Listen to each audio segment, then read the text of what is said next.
सांगावावर आपण पाहतोय पिंपरी चिंचवड मधील महत्त्वाच्या बातम्यांचे हायलाइट्स। पिंपरी चिंचवड महानगरपालिकेच्या वतीने माजी मुख्यमंत्री पद्मभूषण वसंतदादा पाटील यांना जयंतीनिमित्त अभिवादन। पिंपरी चिंचवड महानगरपालिकेच्या वतीने महाराष्ट्राचे माजी मुख्यमंत्री पद्मभूषण वसंतदादा पाटील यांच्या जयंतीनिमित्त त्यांना विनम्र अभिवादन करण्यात आले। माजी मुख्यमंत्री वसंतदादा पाटील यांच्या दापोडी येथील अर्धाकृती पुतळ्यास नगर सदस्य तृप्ती कांबळे यांच्या हस्ते पुष्पहार अर्पण करून अभिवादन करण्यात आले। कार्यक्रमास महापालिकेचे जनता संपर्क अधिकारी प्रफुल्ल पुराणिक, दिवंगत मुख्यमंत्री वसंतदादा पाटील यांचे शालेय मित्र रवींद्र भोसले तसेच विविध क्षेत्रातील मान्यवर व नागरिक उपस्थित होते।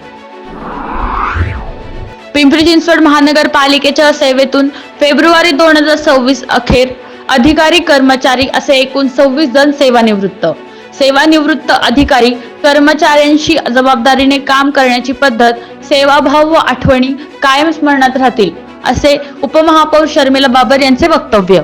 शहर अभियंता मकरंद निकम अनेक वर्षांच्या प्रदीर्घ सेवेनंतर निवृत्त। सेवा शिल्लक असताना त्यांनी घेतलेली स्वेच्छ निवृत्ती। हे अधिकारी आणि कर्मचारी कालपर्यंत कार्यरत। महानगरपालिका सेवेत वर्षानुवर्षे कामकाज करून सेवानिवृत्त होणारे महापालिकेतील सहकारी अधिकारी कर्मचारी हे त्यांची जबाबदारीने कामकाज करण्याची पद्धत, सेवाभाव आणि त्यांच्या आठवणींमुळे कायम स्मरणात राहतील असे प्रतिपादन उपमहापौर शर्मिला बाबर यांनी केले आणि सेवानिवृत्तांना आरोग्य व आनंदी जीवनासाठी शुभेच्छाही दिल्या। महाराष्ट्र राज्य मार्ग परिवहन महामंडळ एसटी बस कर्मचारी श्री प्रवीण मोहिते यांच्या सेवानिवृत्ती समारंभानिमित्त सत्कार करून त्यांच्या प्रदीर्घ व समर्पित सेवेबद्दल कृतज्ञता व्यक्त केली। कर्तव्यनिष्ठा, वेळेचे भान आणि प्रवाशांप्रती असलेले जबाबदारी यामुळे त्यांनी सेवा काळात आपली वेगळी ओळख निर्माण केली। त्यांच्या पुढील आयुष्यासाठी उत्तम आरोग्य, आनंद आणि समाधान लाभो हीच मनपूर्वक शुभेच्छा अशी भावना आमदार अण्णा बनसोडे यांनी त्यांच्या पोस्टद्वारे व्यक्त केली। नागपूर जिल्ह्यातील राऊळगाव येथील स्फोट निर्मिती करणाऱ्या कारखान्यात भीषण स्फोटमुळे 17 निरपराध कामगारांना आपले प्राण गमवावे लागले।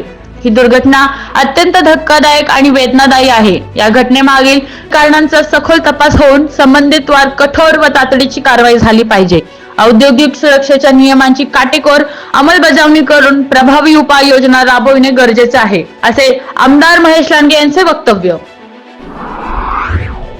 मध्य पूर्वेतील तणावाच्या पार्श्वभूमीवर महत्त्वाची सुरक्षा सूचना। मध्य पूर्व व परिसरातील काही देशांमध्ये निर्माण झालेल्या तणावपूर्ण परिस्थितींच्या पार्श्वभूमीवर भारत सरकार व संबंधित दूतावासांनी तेथे वास्तव्यास असलेल्या भारतीय नागरिकांसाठी सुरक्षा ॲडव्हायझरी जारी केली आहे। या अनुषंगाने Palestine Ramallah, Qatar Doha, Saudi Arabia Riyadh, Israel Tel Aviv, Iran Tehran, Iraq Baghdad, Kuwait, Bahrain Muscat, Jordan तसेच संयुक्त अरब अमिरात अबुधाबी येथे वास्तव्यास असलेल्या सर्व भारतीय नागरिकांनी विशेष सतर्कता बाळगावी असे आमदार महेश लांडगे यांनी त्यांच्या पोस्टद्वारे व्यक्त केले। या होत्या आजच्या पिंपरी चिंचवड मधील महत्त्वाच्या बातम्यांचे हायलाइट्स। अशा विविध घडामोडी जाणून घेण्यासाठी सबस्क्राइब करा सांगावा, पाहत रहा सांगावा।